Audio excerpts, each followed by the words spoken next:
The afternoon sun dipped low over Oakland, casting warm golden rays onto the city streets as Steph Curry and his daughter Riley pulled into the McDonald's drive-thru. It was supposed to be a simple family outing, a quick stop for nuggets and fries before heading to a community game. As Riley excitedly rattled off her order, Steph noticed an elderly man standing near the drive-thru exit, his clothes rumpled and his face weary. The man held a cardboard sign that read, "Hungry. Anything helps." Steph's heart tightened at the sight. "Dad," Riley said, her young voice cutting through his thoughts, "why is that man standing there?" Steph glanced at her in the rearview mirror, her innocent eyes wide with concern. "He's probably having a tough time," Steph replied gently. "Let's see if we can help." When they reached the window to pay, Steph added an extra meal to their order. After collecting the food, he parked the car and stepped out, Riley trailing close behind. Approaching the man, Steph extended the bag of food. "Here you go, sir," he said, his voice warm and steady. "It's not much, but I hope it helps." The man's eyes glistened as he took the bag, his weathered hands trembling slightly. "Thank you," he murmured, his voice hoarse but sincere. "My name's Frank." "Nice to meet you, Frank," Steph replied. "I'm Steph and this is my daughter, Riley." Riley waved shyly, her face lighting up when Frank offered a small, grateful smile. For a moment, it seemed like a simple, kind interaction that would end there. But life often has a way of taking unexpected turns. The sound of shouting drew their attention toward the restaurant.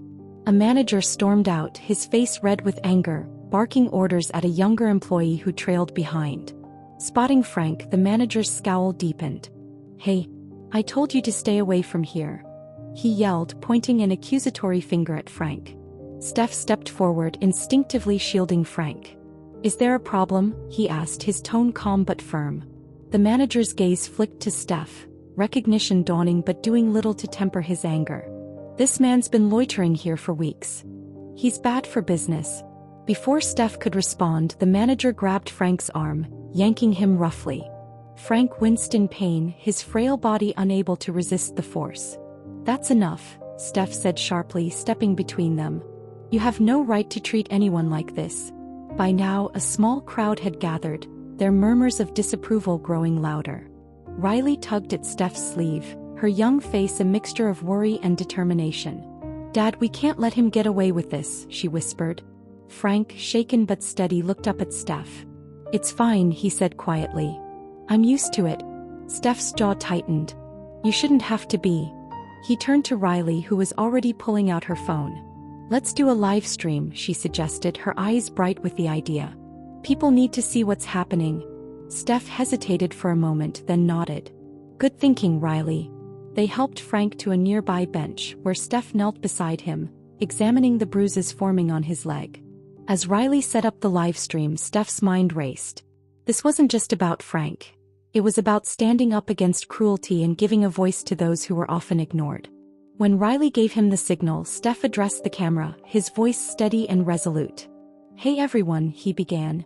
"I want to share something that happened today. This is Frank. He's a good man who's been through a lot, and today he was treated in a way no one should ever be." Frank looked into the camera, hesitant but encouraged by Steph's reassuring presence. As he began to share his story, the viewer count climbed rapidly, comments pouring in from people outraged by what they were witnessing. The live stream was just beginning, but Steph knew this was more than a moment. It was a movement. The live stream swelled with viewers, hearts and thumbs-up icons flooding the screen as Steph handed the microphone, Riley's phone, to Frank. The elderly man hesitated, his hands trembling as he clutched the edges of the McDonald's bag. For a moment, it seemed he might retreat into silence, but Steph's steady nod and Riley's encouraging smile gave him the courage to speak.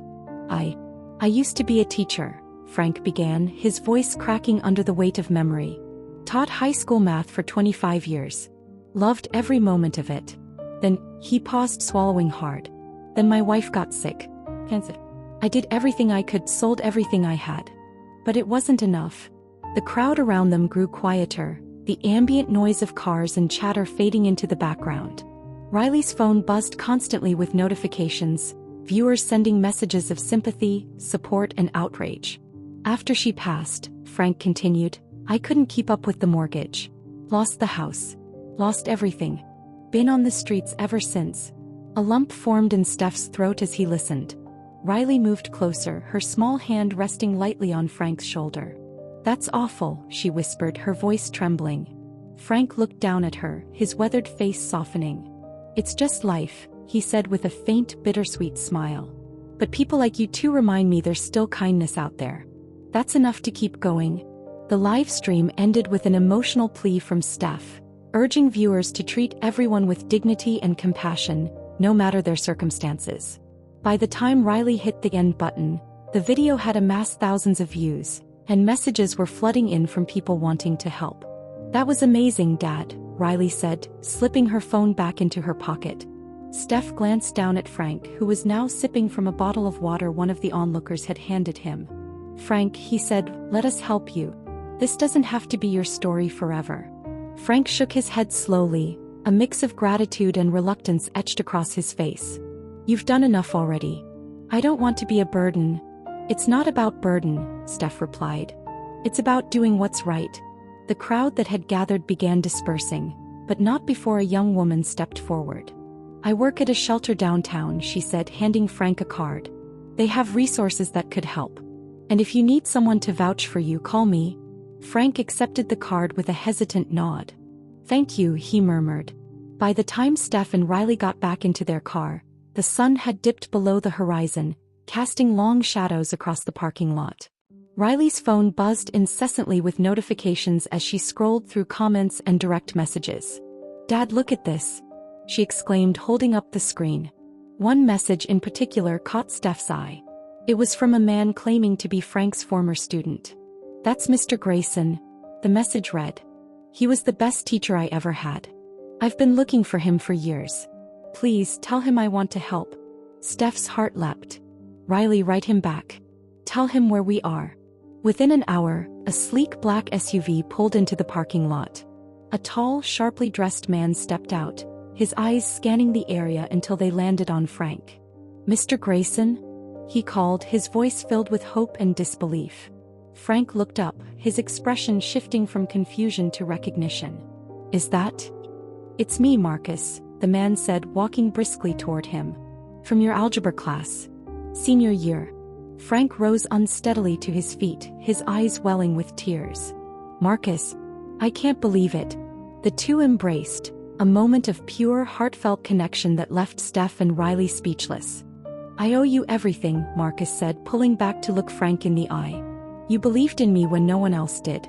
Let me return the favor." Frank's voice was barely audible. "You don't owe me anything, son." "I do," Marcus insisted. "And I won't take no for an answer." Steph, Riley, and Marcus sat with Frank in the restaurant's dining area, talking late into the night. Marcus shared his plan: a temporary apartment, medical care, and a promise to help Frank rebuild his life.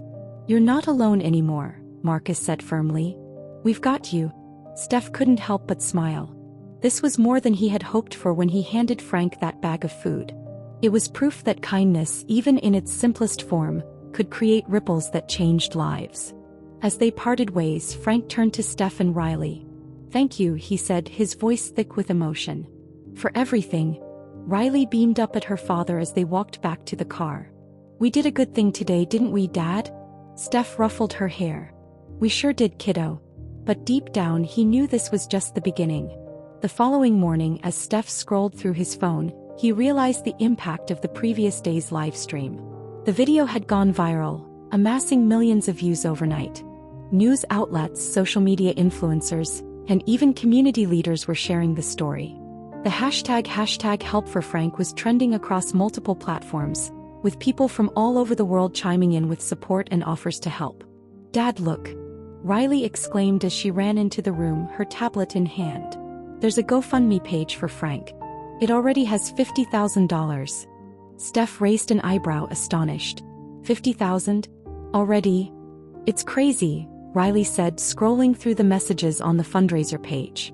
People are saying how much this story inspired them to help others in their communities. Steph leaned back in his chair, a deep sense of fulfillment washing over him. What had started as a small act of kindness had now turned into a nationwide movement. That afternoon, Steph received a call from Marcus. "Steph, you won't believe this," Marcus began, his voice charged with excitement. A local nonprofit just offered Frank a part-time teaching job. They want him to tutor kids in math. It's not much, but it's a start. Steph couldn't hide his smile. That's incredible. How's Frank taking all of this? He's overwhelmed, Marcus admitted. But I think he's starting to believe it's real. For the first time in years, he has hope. By the end of the week, Steph and Riley found themselves in front of cameras, being interviewed by major news networks. The story of Frank's resilience and the Curry family's compassion had captured the nation's attention. During one interview, Steph spoke earnestly about the deeper message behind the story. "This isn't just about Frank," he said. "It's about recognizing the humanity in everyone we encounter. Sometimes all it takes is one small act of kindness to remind someone that they matter." The host nodded, her eyes glistening. "And what about Riley? She played a big role in this too." Riley sat up straighter, a proud smile on her face. "I just wanted people to see what was happening," she said confidently. "We all can do something to make the world a little better." The clip went viral, and Riley became an unexpected role model for kids her age, sparking a wave of similar acts of kindness across the country. Weeks later, Frank stood in front of a classroom filled with eager young faces. The nonprofit's tutoring program had given him a purpose again, and the steady routine brought a sense of stability he hadn't felt in years. After class, Frank sat at his desk, reviewing a set of practice problems when Marcus walked in. "Looking good up there, Mr. Grayson," Marcus said with a grin. Frank chuckled, the sound light and free. "It feels good to be back," he admitted. "I never thought I'd get another chance." Marcus placed a hand on his shoulder. "You earned this, Frank. And you've got a whole community behind you now." Frank glanced at the framed photo on his desk. A picture of himself with Steph, Riley, and Marcus, taken during one of their recent meetups. The caption below read, "Kindness changes everything." Months later, Steph and Riley returned to the same McDonald's drive-thru where it all began. As they pulled up to the window, the employee recognized them instantly. "Hey, you're the Currys," she exclaimed. "Did you hear? That guy Frank, he's doing amazing things now. The story really changed a lot of lives around here." Steph smiled, glancing at Riley. "Yeah, we heard," he said. Riley leaned over, her face glowing. "It's not just about Frank," she said. "It's about everyone who helped." As they drove away, Steph couldn't help but reflect on how much had changed since that fateful day.